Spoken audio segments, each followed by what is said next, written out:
Senhoras e senhores, salve Maria! Eu sou o Peter Martins e esse é o episódio número 41 desta quarta temporada do Cooperadores da Verdade. Aqui se fala a verdade, custe o que custar e doa a quem doer. Muito obrigado pela sua audiência. Junte-se a nós pedindo a intercessão da Santíssima Virgem Maria, São Francisco de Sales e também de Santo Tomás de Aquino, para que possamos conduzir este programa segundo a vontade de nosso Senhor. No programa de hoje, nós vamos conhecer a história do grande São Maximiliano Kolbe, padroeiro do nosso difícil século XX, conforme São João Paulo II determinou. Ele foi morto em Auschwitz pelos nazistas. Belíssima história. E vamos falar no quadro principal sobre a verdadeira devoção e a consagração total à Santíssima Virgem Maria. Uma devoção tão recomendada pelos papas São Pio X e São João Paulo II e que nós também devemos divulgar, torná-la conhecida entre os nossos amigos. Então, meus caros, eu conto com vocês para compartilhar esse episódio, ok? Acesse o nosso site cooperadoresnaverdade.com. Lá você vai encontrar todos os episódios do nosso podcast, além de notícias do nosso mundo católico e da igreja e muito conteúdo de espiritualidade, doutrina, apologética, teologia, filosofia, história, vida dos santos e muito mais. Orações católicas, novenas, e nós vamos preparar ainda muito mais coisas para vocês.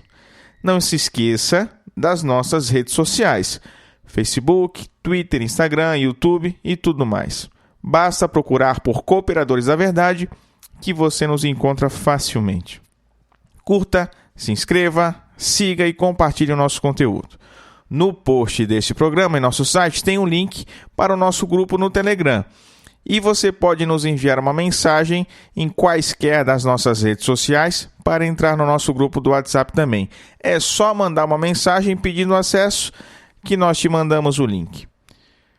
E agora eu tenho algo muito importante para falar para vocês. O Cooperadores da Verdade, há quase 4 anos completos, publica infalivelmente um podcast inédito toda semana. Os episódios já somam aí mais de 200 horas de áudio. E se juntarmos com as novenas, são mais de 300 horas de áudio. É muita coisa, né? A novidade que eu tenho para contar para vocês pode ser algo bom ou ruim. Depende de como você vai receber isso. Bom, nós vamos mudar a periodicidade dos nossos episódios. A partir de agora, publicaremos um episódio novo a cada 15 dias e não mais semanalmente. E por quê? Bem, porque dá um trabalho absurdo, né? Produzir um programa como esse, gente. Não é fácil, tá? Como eu sempre digo, para cada episódio, com 1 hora de duração apenas, são necessárias aí pelo menos 10 horas de preparação, de estudo da pauta, de edição, publicação no site, nas redes sociais. Então, meus caros, 10 horas por semana para produzir um único episódio de 1 hora. É muita coisa, né? E como vocês sabem, o Cooperadores da Verdade não é a minha atividade comercial. Eu sou empresário. Já falei para vocês por aqui, né? Então, meu tempo está dividido entre família, educação da minha filha, trabalho, meu trabalho aqui no escritório, né? Coordenação do Centro de Estudos São Francisco de Sales, minha vida de estudos, minha vida de oração, atividades na paróquia e o Cooperadores da Verdade está no meio disso tudo, né? E como São Francisco sempre disse, faça poucas coisas, mas as faça bem. E de fato, depois que o Cooperadores chegou, com a agenda que eu tinha de cumprir com ele, muitas coisas estavam ficando pendentes por aqui, né? Então se fez necessário reduzir a periodicidade para que eu consiga ordenar todas as outras atividades que eu tenho. E, acima de tudo, fazer as coisas com qualidade, especialmente o Cooperadores, né? Vai ser para sempre? Bom, não sei. Eu gostaria de voltar à programação normal o quanto antes, né, com os podcasts semanais. Mas, sinceramente, meus caros, eu não consigo vislumbrar isso num curto período de tempo, não. Tá? Quem sabe, se vocês nos ajudarem, comprando os nossos produtos, ajudando a gente lá no Apoia-se, quem sabe eu consiga aos poucos tornar o Cooperadores a minha atividade principal. Viver de produzir conteúdo católico seria realmente um sonho, né? Mas eu sei o quanto isso é difícil. Então está tudo entregue à divina providência. Por enquanto, vamos mantendo assim. A cada 15 dias um episódio inédito, a partir de hoje. Tá certo? Posso contar com a compreensão de vocês? Bom, já falei demais, eu acho, né? Como sempre. Vamos iniciar então esse episódio com a nossa oração.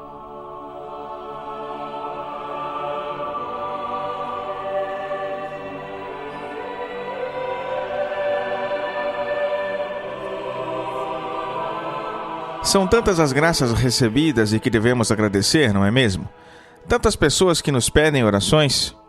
Junte as suas intenções às nossas intenções e rezemos juntos. Persinho crucis, de inimitis nostris, libera nos Deus noster, in nomine Patris et Filii et Spiritui Sancto. Amen. Pater noster, qui es in celis, sanctificetur nomen tuum, adveniat regnum tuum, fiat voluntas tua, sicut in cielo et in terra. Pane nostrum quotidianum da nobis hodie, et dimitti nobis debita nostra, sicut et nos dimittimus debitoribus nostris. Et ne nos inducas in tentationem, sed libera nos a malo. Amen. Ave Maria, gratia plena Dominus tecum, benedicta tui mulieribus et benedictus fructus ventris tui, Iesus. Sancta Maria, Mater Dei, ora pro nobis peccatoribus, nunc et in hora mortis nostre. Amen. Senhor, quem sois vós e quem sou eu? Vós, o Altíssimo Senhor do céu e da terra, e eu, o miserável vermezinho, vosso ínfimo servo. Grande e magnífico Deus, meu Senhor Jesus Cristo, iluminai o meu espírito e dissipai as trevas da minha alma. Dai-me uma fé íntegra, uma esperança firme e uma caridade perfeita. Concedei, meu Deus, que eu vos conheça muito, para poder agir sempre segundo os vossos ensinamentos e de acordo com a vossa santíssima vontade. Absorvei, Senhor, eu vos suplico, o meu espírito, e pela suave e ardente força do vosso amor, desafeiçoai-me de todas as coisas que debaixo do céu existem, a fim de que eu possa morrer por vosso amor, ó Deus, que por meu amor vos dignastes morrer. Amém. E continuamos reunidos em nome do Pai, e do Filho, e do Espírito Santo. Amém.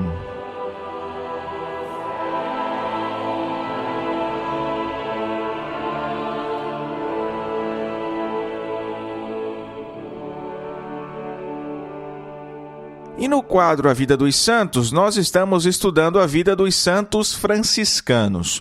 No último programa, nós falamos de Santa Clara de Assis. No programa de hoje, nós vamos conhecer a história de São Maximiliano Kolbe.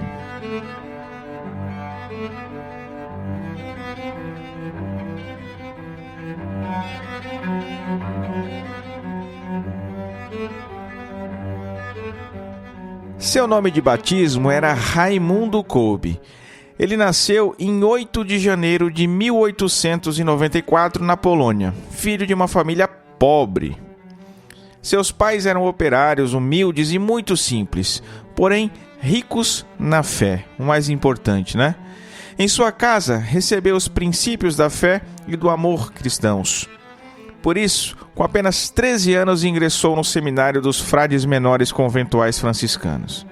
Ali, vivendo entre os confrades, ele demonstrou logo a força de sua vocação religiosa.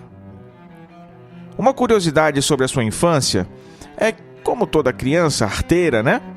Ele fez algo que a sua mãe logo já o reprovou. Tempos depois, a mãe viu que o pequeno tinha mudado de atitude, estava arrependido e frequentemente rezava diante de um pequeno altar. O menino então disse a ela: "Quando a senhora perguntou o que seria de mim, eu rezei muito a Nossa Senhora para ela me dizer o que seria de mim. Depois, indo à igreja, rezei novamente. Então ela me apareceu, tendo nas mãos 2 coroas, uma branca e outra vermelha. A branca significava que eu perseveraria na pureza, na castidade. A vermelha, que eu seria mártir. Respondi que queria as 2. Então a Virgem Maria me olhou docentemente e desapareceu. Isso disse o pequeno Raimundo Kolbe à sua mãe. Durante o tempo de estudos, Raimundo foi um estudante que deixou suas marcas pela mente brilhante e por ser também muito atuante, apesar da pouca idade. Logo cedo, já manifestou sua profunda devoção à Virgem Maria, quando fundou um apostolado chamado Milícia da Imaculada. Terminou seus estudos na cidade de Roma e foi lá mesmo que recebeu o sacramento da ordem, no ano de 1918. Nessa ocasião que ele assumiu o nome religioso de Maximiliano Maria, em homenagem a Nossa Senhora. Depois de ordenado, ele voltou para a Polônia e passou a lecionar no Seminário Franciscano de Cracóvia. Agora, padre, o Maximiliano Maria Kolbe se destacou logo na igreja pelo grande amor a Nossa Senhora e pelo seu incrível espírito empreendedor, principalmente na área de comunicação social. 4 anos depois da sua ordenação, em 1922, quase sem dinheiro nenhum, ele fundou uma tipografia, uma espécie de gráfica, né? E ali fez proezas. Criou e editou uma revista dedicada a Nossa Senhora, depois criou um periódico semanal, uma revista para crianças, outra para sacerdotes. As tiragens começaram pequenas, mas pouco a pouco foram se tornando aí já milhares, de edições. Seu espírito evangelizador, porém, não se contentava apenas com a palavra escrita. Por isso ele criou uma emissora de rádio e a sua ação apostólica pelos meios de comunicação chegou até o Japão. Incrível, né? Sua meta era estender essas suas obras ao mundo inteiro, conquistando almas para Cristo através da Virgem Maria. No início da Segunda Guerra Mundial, o padre Maximiliano voltou para a Polônia para dirigir a formação dos novos franciscanos. Pouco tempo depois, em 1939, os nazistas invadiram a sua terra e o prenderam pela primeira vez, mas o soltaram logo em seguida, voltando a prendê-lo uma segunda vez em 1941. Ele foi transferido para o campo de concentração de Auschwitz, onde ele conheceu os horrores da guerra provocados pelos nazistas. Em agosto do mesmo ano, 1941, um prisioneiro conseguiu fugir do campo de concentração e, por isso, os soldados nazistas furiosos quiseram punir os outros prisioneiros. Sortearam 10 para serem mortos da maneira mais cruel possível. Um dos 10 sorteados era Francisco Gajowniczek, que logo começou a chorar desesperadamente e clamar em alta voz, afirmando que tinha esposa e filhos para cuidar.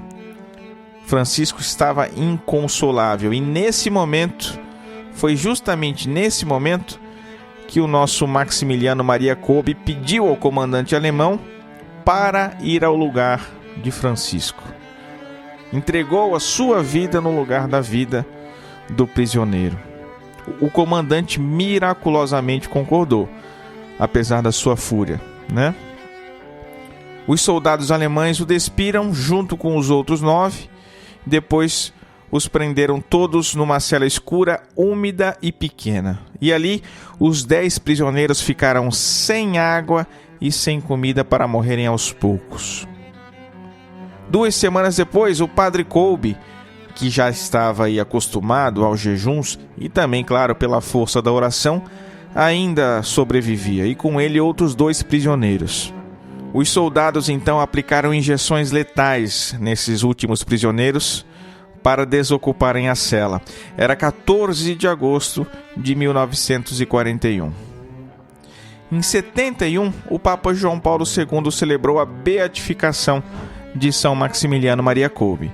E em 1982, também João Paulo II celebrou a sua canonização e deu a ele o título de padroeiro do nosso difícil século XX. Na cerimônia em que São Maximiliano Kolbe foi canonizado, o prisioneiro que lhe salvou, Francisco, esteve presente e testemunhou a coragem e o amor daquele padre franciscano que se ofereceu para sofrer e morrer em seu lugar. Contou como aquele simples e humilde padre deu-lhe uma nova chance de cuidar da sua família. São Maximiliano Kolbe, rogai por nós.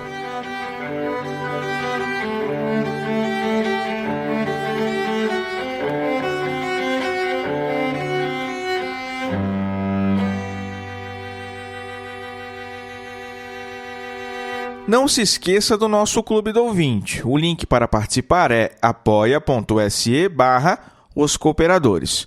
Com uma contribuição mensal, na quantidade que você quiser e puder, você ajuda a manter o nosso apostolado e ajuda a fazê-lo crescer ainda mais.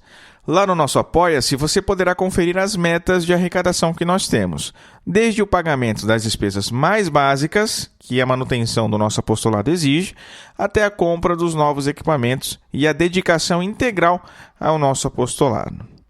Os sócios do nosso Clube do Ouvinte podem ouvir o episódio do podcast antes de todo mundo. Eles recebem um link para ouvir antes que o episódio seja oficialmente publicado. Participam também de um grupo exclusivo e recebem também conteúdos exclusivos como uma forma de lhes agradecer por toda a ajuda que nos dão. Mas se você não pode se comprometer agora com uma quantia mensal, que é a proposta do nosso Clube do Ouvinte, pode nos ajudar de outra forma, comprando os produtos exclusivos do Cooperadores, como a nossa camiseta de São Bento, lá na nossa loja virtual, né? Mas também pode comprar livros e cursos que nós divulgamos em nosso site e em nossas mídias sociais. Cada livro e cada curso que você compra, nós recebemos uma pequena comissão que já nos ajuda muito. Mas, meus caros, muito mais importante do que qualquer uma dessas ajudas materiais é a sua oração. Então, por favor, não deixe de rezar por nós, tá bom? Vamos para o assunto principal? Vamos falar sobre a verdadeira devoção e a consagração total à Nossa Senhora.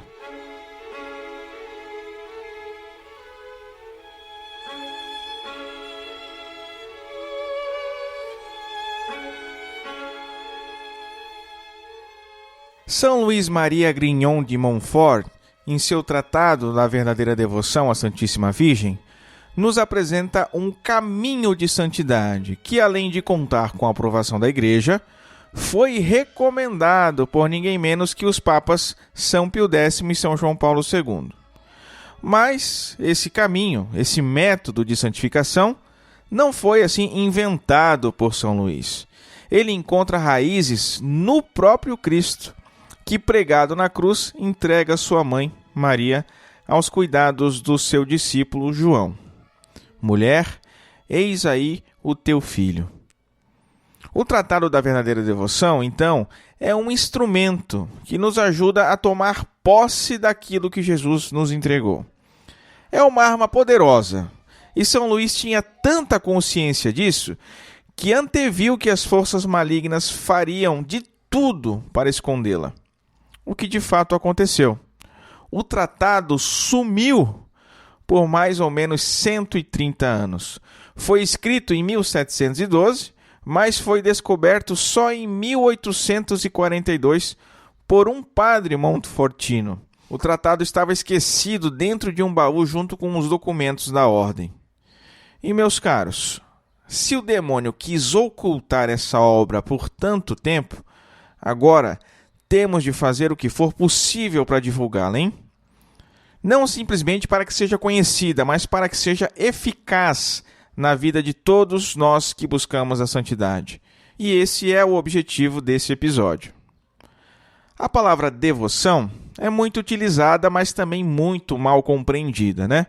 Muitas das vezes, a devoção é vista como algo sentimental, emocional, até mesmo gestual, não é?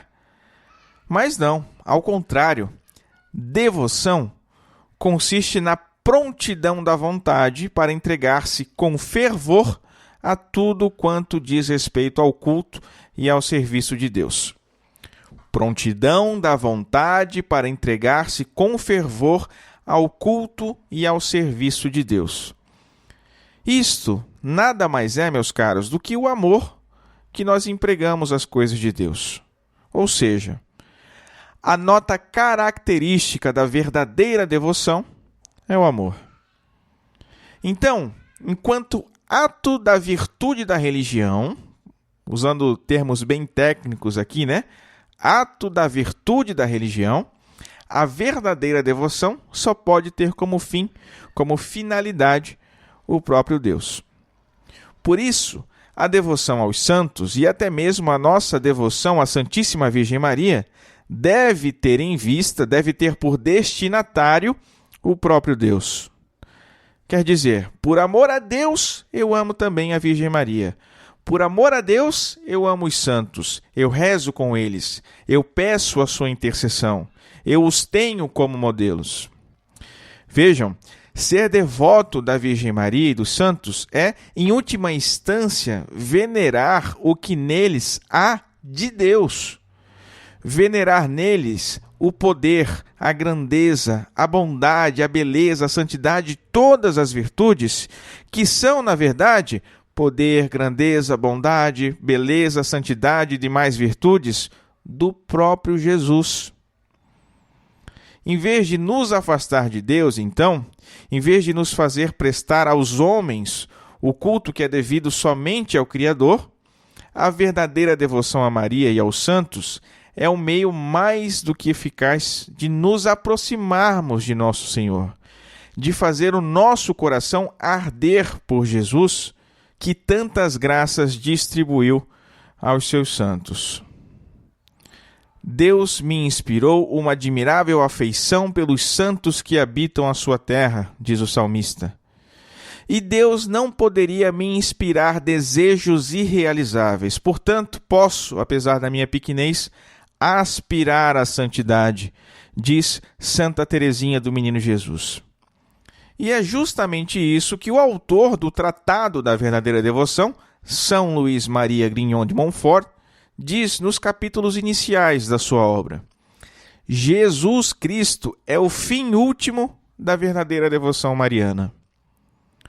Jesus Cristo é o alfa e o ômega, o princípio e o fim de todas as coisas, escreve ele.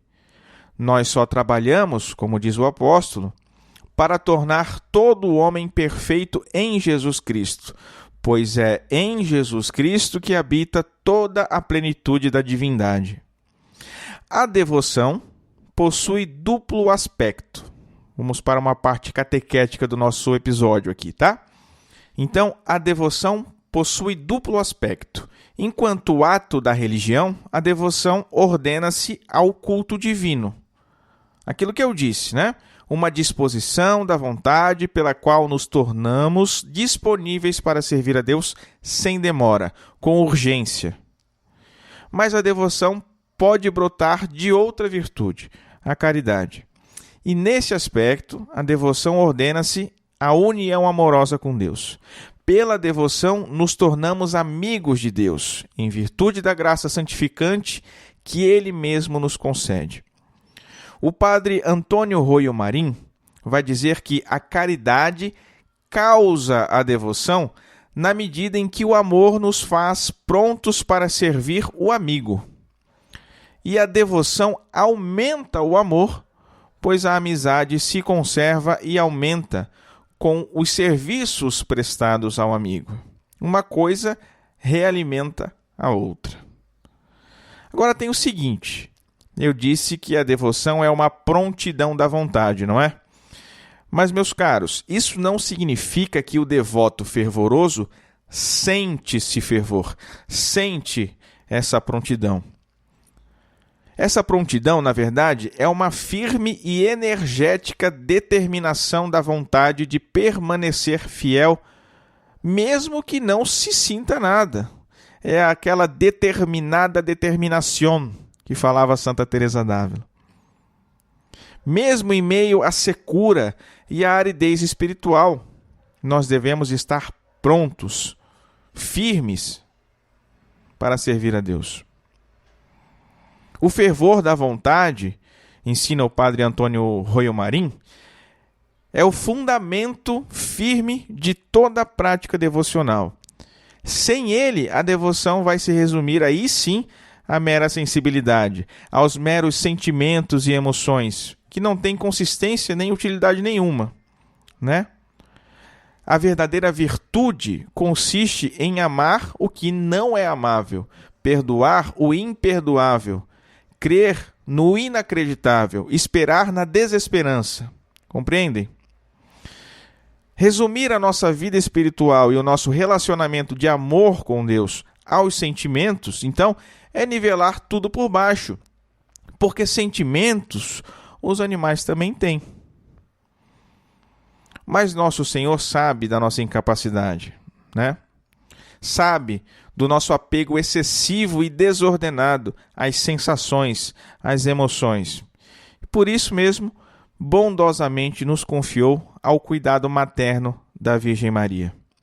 E não há como, nem por que duvidar que ao servirmos com fidelidade a toda a pura Mãe de Deus, estaremos servindo também aquele que a quis por mãe e auxiliar adequada na obra da redenção. Maria, ao contrário de Eva, se ofereceu totalmente a Deus.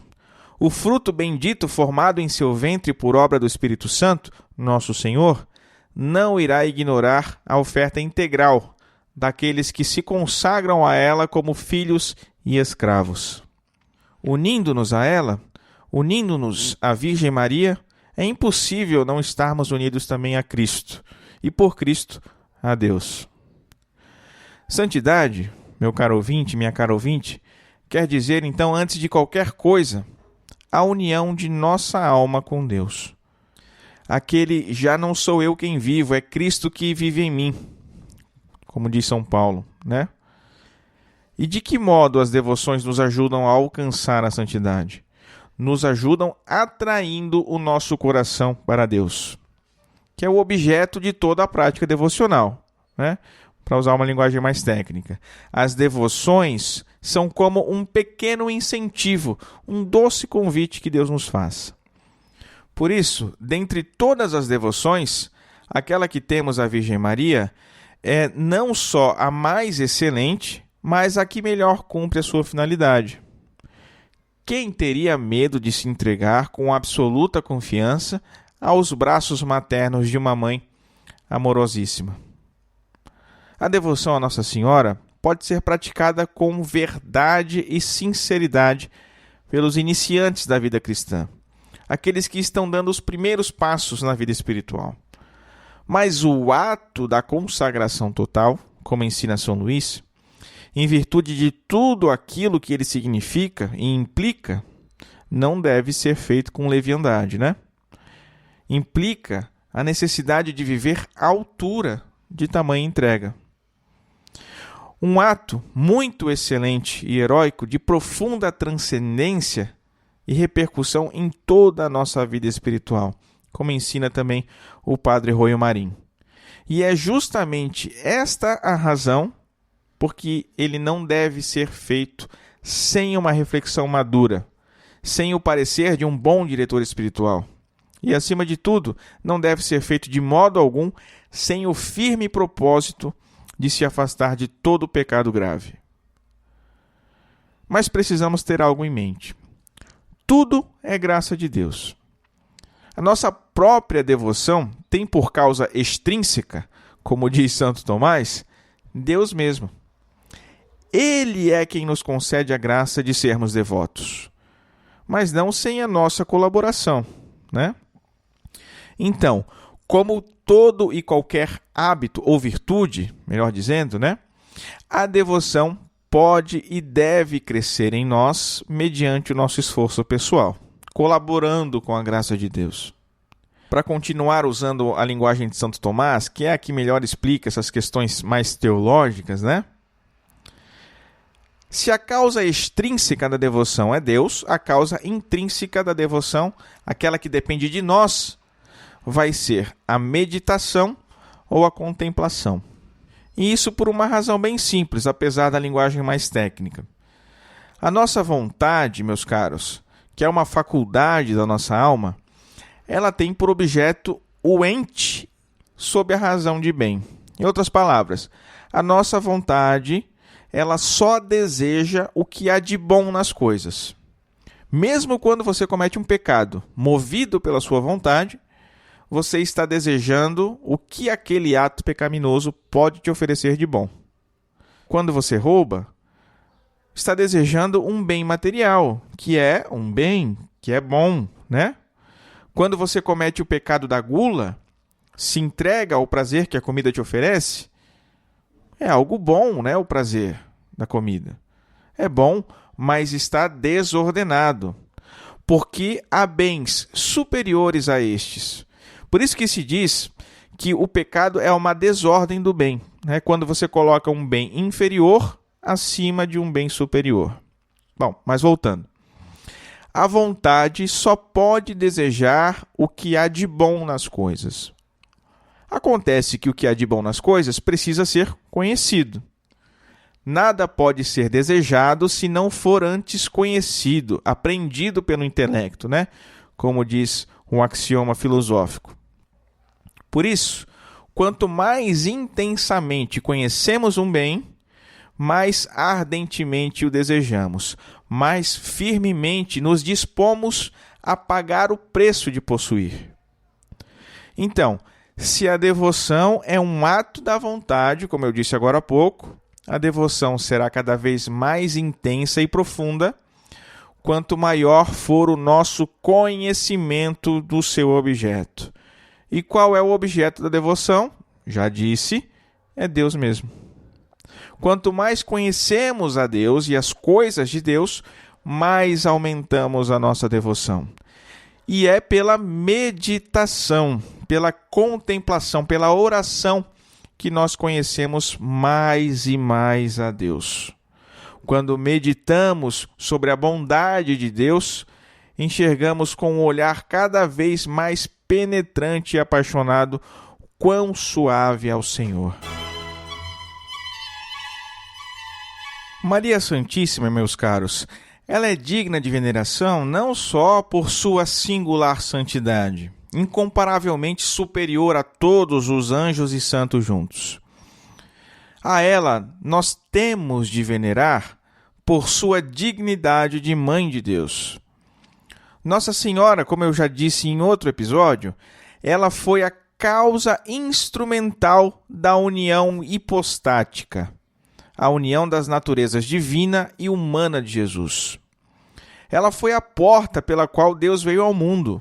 Foi nela e por ela que o Filho de Deus se fez homem para a nossa salvação. Foi por intermédio da Santíssima Virgem Maria que Jesus Cristo veio ao mundo, e é também por meio dela, então, que ele deve reinar no mundo. Isso ensina o autor do tratado, São Luís Maria Grignon de Montfort. Não há como se aproximar de Jesus sem passar pelo instrumento de que ele mesmo se serviu para vir a nós. Por isso, nós devemos, para com a nossa Mãe Santíssima, bendita e amorosa, toda a santa e pura Theotokos, uma devoção repleta de ternura e confiança filial, sem incorrer em idolatria, mas também sem rebaixá-la ao nível de uma mulher qualquer, ou mesmo rebaixá-la ao nível dos outros santos, pois o próprio Deus a elevou acima de todas as criaturas. Uma alma consagrada a Maria tem o grave dever de imitar o modelo perfeitíssimo de amor e humildade que resplandece nela mesma. Vejam só o que diz o Papa São Pio X na sua encíclica Ad Diem Illum Letissimum. Quem quiser, como todos deveriam querer, que a sua devoção à Santíssima Virgem Maria seja justa e cabalmente perfeita, deve ir mais além e pôr todo o seu empenho em imitar o seu exemplo. Com efeito, é lei divina que os que desejam tomar posse de eterna bem-aventurança reproduzam em si, imitando-as, a paciência e a santidade de Cristo. Porque os que ele distinguiu de antemão, também os predestinou para serem conformes à imagem de seu Filho, a fim de que este seja o primogênito entre uma multidão de irmãos. Ora, continuou o Papa, Dado que a nossa fraqueza é de tal ordem que facilmente nos desanimemos frente à sublimidade de tamanho modelo, Deus nos providenciou um outro exemplar, que fosse o mais semelhante a Cristo, tanto quanto é possível à natureza humana, e estivesse mais à altura da nossa fragilidade. Este modelo não é outro que a Mãe de Deus. Quão belas as palavras de São Pio X, hein? Se o próprio São Paulo, meu caro ouvinte, minha cara ouvinte, se ele disse aos seus fiéis em Corinto, tornai-vos meus imitadores, que motivo nós teríamos para ter algum receio em tomar como modelo aquela que maior que os apóstolos ainda, imitou da maneira mais perfeita possível as virtudes do nosso Senhor. Maria é o molde com o qual Deus quer formar os seus santos. É a forma em que nós somos lançados para adquirir o formato e a figura de Jesus. Ela foi o ventre em que Deus, feito homem, desejou ser formado. E é também por meio dela que ele quer produzir irmãos semelhantes a si. Mas a consagração total à Virgem Santíssima nos diz que devemos ser escravos de Maria. Algo, com toda razão, muito forte. Pode causar aí até algum receio, algum medo, Escravo, na nossa língua, possui uma conotação bastante negativa, mas corresponde ao que na Bíblia se costuma chamar servo. Servo é aquele que depende e pertence ao seu Senhor. E por isso, por essa relação de dependência e pertença, está unido a Ele. Cristo, sendo o Senhor, se fez servo e adquiriu, por isso mesmo, o direito de possuir-nos como propriedade sua. Maria se fez serva, claro que num grau muito inferior a Cristo, Por sua humildade, teve a felicidade de exercer sobre o Criador do Universo uma verdadeira autoridade maternal. E Cristo, em seu total esvaziamento, nosso Senhor quis se submeter com a obediência do mais piedoso Filho a uma criatura que Ele próprio formou. Nascido de mulher e submetido a uma lei, o Senhor nos ensinou, ao se submeter a Maria Santíssima, que também nós, chamados a seguir os seus mesmos passos, podemos e devemos nos colocar sob o poder desta Rainha e Senhora. Assim, então, como coisa e propriedade de Nossa Senhora, sem guardar nada para nós mesmos, servos obedientes e pequeninos, abrimos espaço para que Deus atue em nossa alma e prepare o nosso coração para aquela ternura de filho que é sinal de uma caridade mais madura, de um temor que de servil aí passa a ser filial. A consagração total a Nossa Senhora é uma entrega a Jesus pelas mãos da sua bem-aventurada mãe. Essa devoção, nos explica São Luís com toda a clareza, consiste em entregar-se inteiramente à Santíssima Virgem, a fim de, por ela, pertencer inteiramente a Cristo. A finalidade dessa entrega a Nossa Senhora há de ser sempre chegar com mais facilidade a Cristo e por Ele ao Pai, como diz também São Luís. Há outros métodos de consagração total à Virgem Santíssima, diferentes desses de São Luís, como, por exemplo, o método da piedade filial, do beato Guilhermo José Chaminade, o oferecimento de si, que fazem os membros da milícia fundada por São Maximiliano Kolbe. Uma das coisas, no entanto, que distingue o método de São Luís dos demais, talvez seja justamente essa característica cristológica que ele aplica, a fim de configurar-nos a Jesus e deixá-lo ser gerado em nós, precisamos, a exemplo dele, ser totalmente submissos a Maria. E é este um dos motivos pelos quais nós devemos nos consagrar a Nossa Senhora, porque o Verbo de Deus se fez homem no ventre da Virgem Maria e, como um bom filho, se submeteu à sua autoridade materna, assim como ele, nós também devemos fazer. Outro motivo que nós podemos dar para nos consagrarmos a Maria, estou tentando te convencer a se consagrar, hein? Já deu para notar, né? Outro motivo é que ela foi, como eu disse, a causa instrumental da nossa salvação. Ela tem íntima relação com a união hipostática e, por isso, é verdadeira corredentora do gênero humano. Além disso, foi o próprio Jesus que entregou Maria a São João e, por ele, a todos nós, sua igreja. Entregou a São João na qualidade de mãe e São João a Maria na qualidade de filho. Por isso, todos encontramos nela o colo de uma verdadeira mãe, que nos transmite a vida sobrenatural da graça pelos méritos de sua compaixão e generosidade de sua mediação.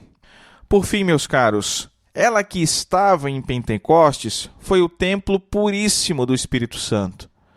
Assim como os apóstolos, juntos de Maria, receberam o Espírito Santo para dar testemunho da verdade e levar o Evangelho a todos os povos, assim também nós devemos estar unidos a ela em nosso apostolado pessoal.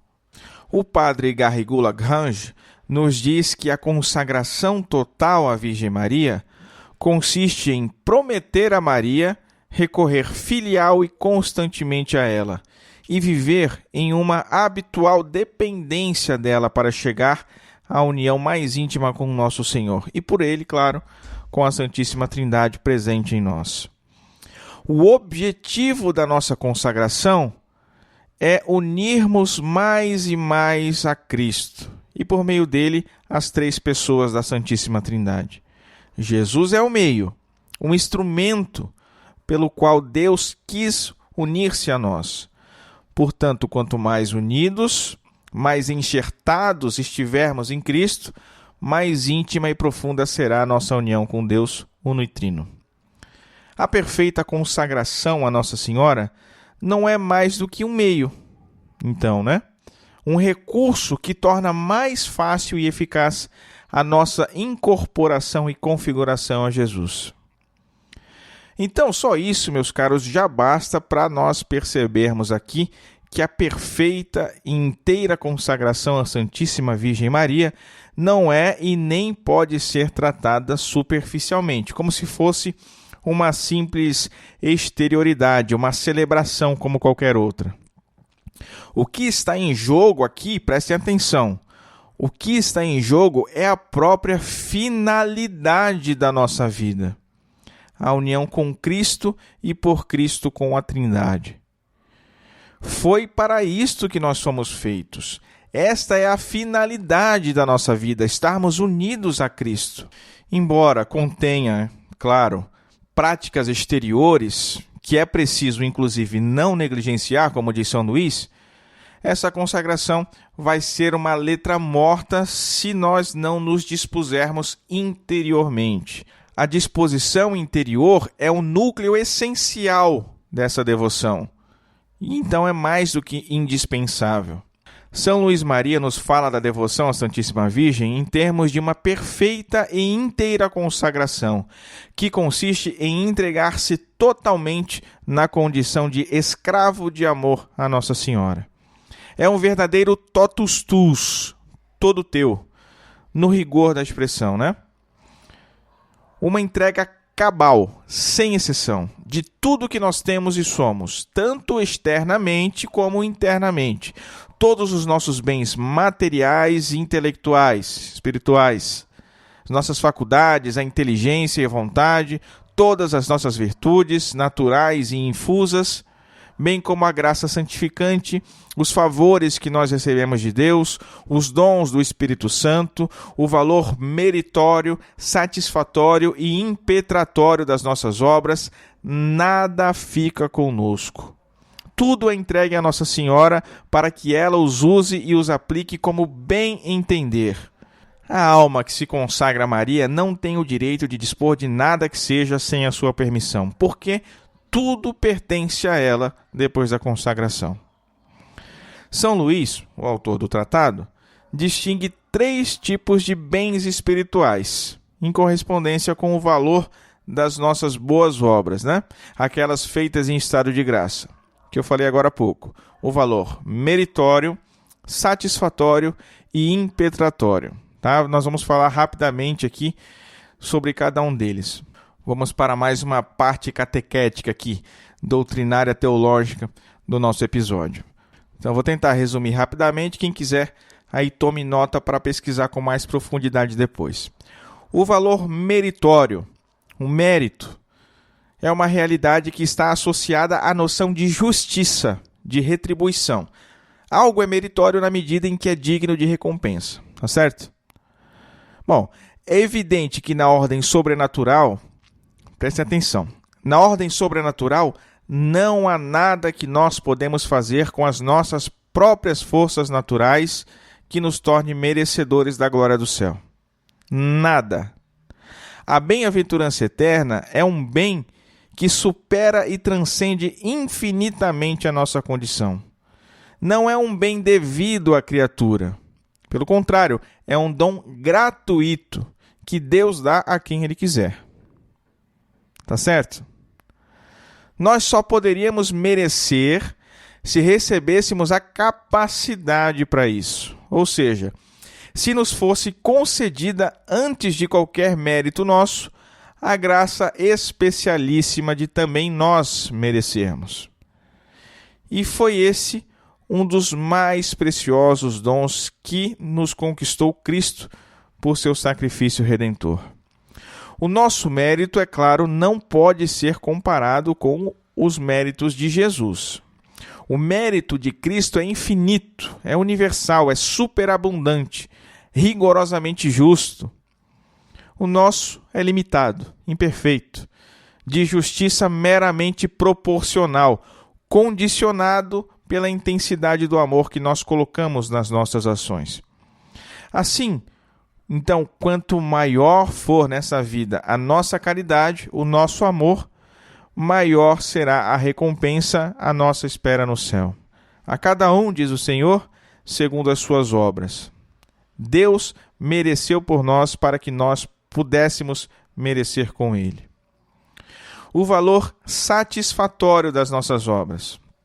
Esse está bastante relacionado com a realidade do purgatório. Nós sabemos pela Escritura que só o que é puro e santo pode ser admitido na presença de Deus, não é? Só entra no céu quem antes de morrer o amou de todo o coração, com toda a inteligência e com todo o seu ser. No paraíso celeste não há espaço para corações divididos.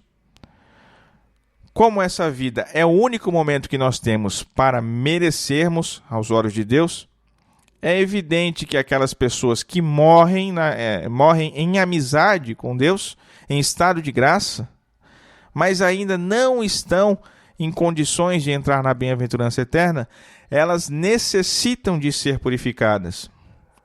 E para isso contam com as nossas orações e penitências que nós podemos oferecer a Deus por elas. Como eu explico no nosso episódio sobre o purgatório. Se você não ouviu, volte lá no nosso site e procure. Seria uma imensa falta de caridade nos recusarmos a oferecer um pouco de alívio a essas almas tão benditas quanto sofredoras. Seria como recusar um analgésico que está ao alcance da nossa mão, ao enfermo. Então, por isso, nós devemos lembrar sempre de rezar pelas almas do purgatório.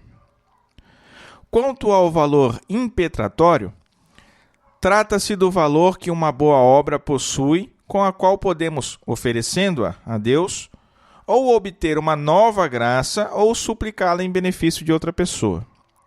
Sacrifícios, jejuns, rezar o terço, novenas, assistir à Santa Missa, praticar todo tipo de boa obra e pedir ao Senhor que se digne a aplicar o valor delas, por exemplo, para a conversão de uma alma, para a perseverança de um amigo ou por uma intenção particular.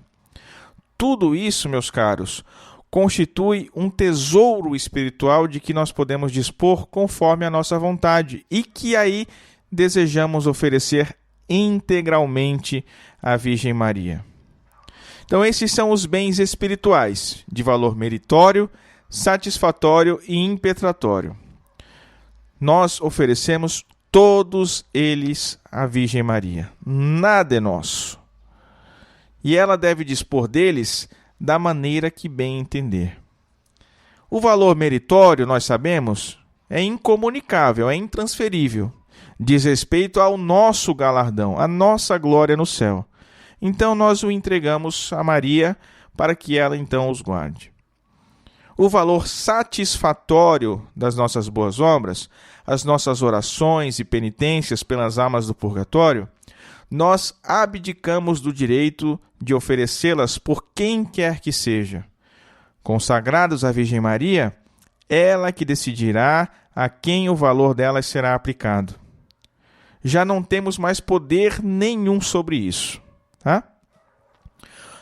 O valor impetratório também lhe é entregue sem reservas.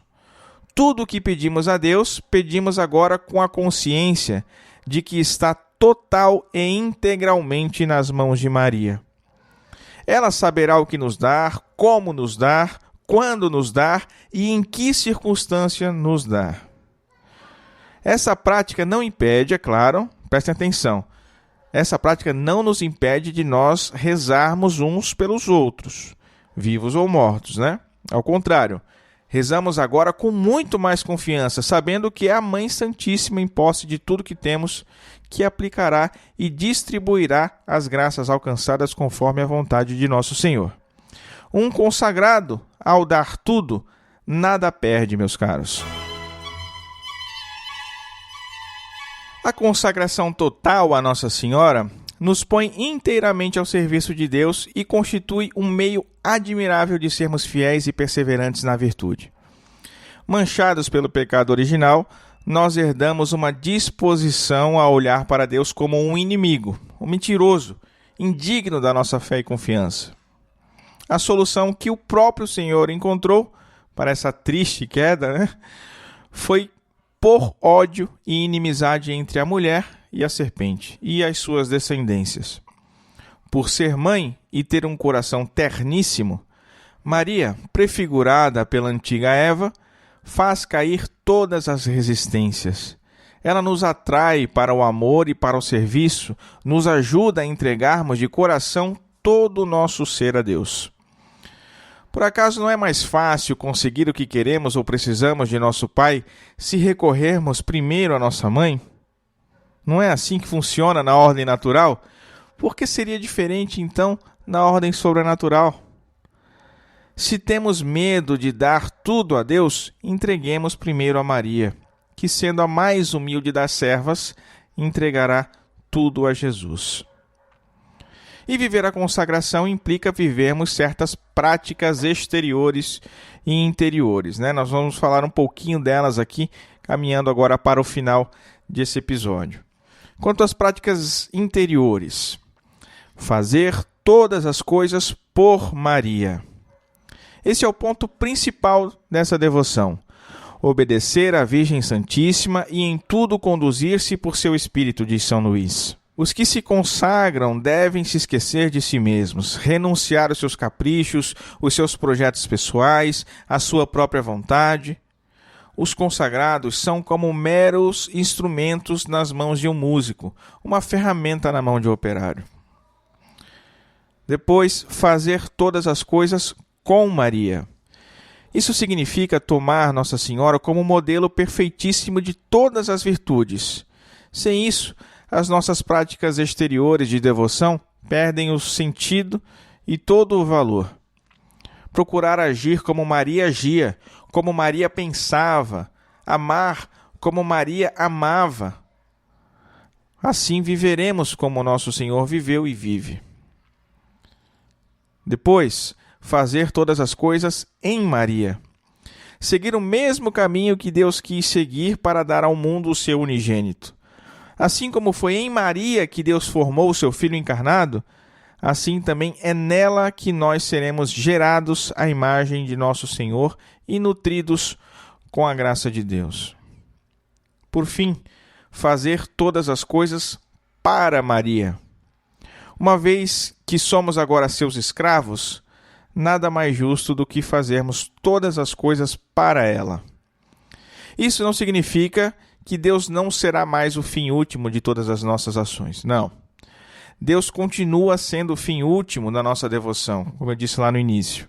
Mas Maria é o fim imediato, é o fim mais próximo, é o fim médio, para que por ele nós alcancemos o fim último. Assim como Maria foi o fim médio, foi a intermediária para a nossa salvação e de todo o gênero humano. O essencial dessa verdadeira devoção, meus caros, consiste nessas práticas interiores. Mas as práticas exteriores não deixam de ter o seu valor, porque elas, explica São Luís, ajudam e estimulam o fervor e a devoção interior. São essas práticas exteriores que nos lembram o que fizemos e devemos fazer, além também de edificar os nossos irmãos mais próximos, que ao verem nós fazermos essas práticas, nos tomarão como seus exemplos, para a glória de Deus.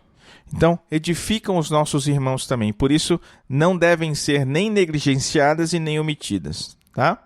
Quais são essas práticas exteriores? Rapidamente, o Santo Rosário, os exercícios preparatórios que antecedem a consagração. Então, busque a orientação de um sacerdote que lhe conduza na direção espiritual. Escolha um dia para se consagrar e 1 mês antes do dia da consagração, inicie os exercícios preparatórios como São Luís os dispõe na obra. No dia da sua consagração, esteja em estado de graça, ofereça um sacrifício à Virgem Maria, comungue na Santa Missa e entregue-se a Cristo pelas mãos da sua Santa Mãe, recitando a fórmula da consagração de São Luís. Depois, renove essa consagração pelo menos uma vez por ano, no mesmo dia em que se consagrou, observando esses mesmos exercícios preparatórios. E como um sinal da sua santa escravidão, o próprio São Luís recomenda que se use uma cadeia, uma corrente, uma medalha, algo que expresse discretamente que você é um consagrado à Virgem Maria. Não há, meus caros, por que termos receio de nos consagrar à Santíssima Virgem. Honrá-la em nada diminui a Cristo, porque a lua não tira a glória do sol, mas recebe dele toda a sua luminosidade e beleza. Que a Virgem, nossa Mãe Imaculada, então, olhe sempre por cada um de nós. Se você não é consagrado, busque orientação para se consagrar. E se você já é, que ela interceda por você e por nós, para que nós nos mantenhamos firmes na nossa vida de escravidão.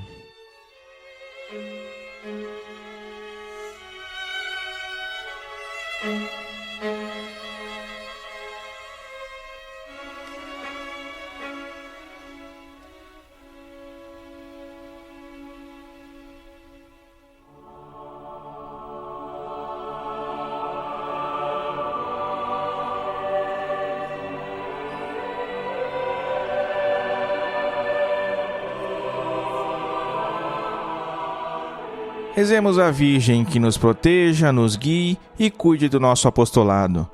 Salve Regina, Mater Misericordiae, vita dulcedo spes nostra salve. A te clamamos, exules filieve, a te suspiramos gementes et flentes in hac lacrimarum vale. Eia ergo advocata nostra, illos tuus misericordes oculos ad nos converte. Et iesum benedictum fructum ventris tui, nobis post hoc exilium ostende, o clemens, o pia, o dulcis Virgo Maria. Ora pro nobis sancta Dei genitrix, o dignificiamur promissionibus Christi. Amém.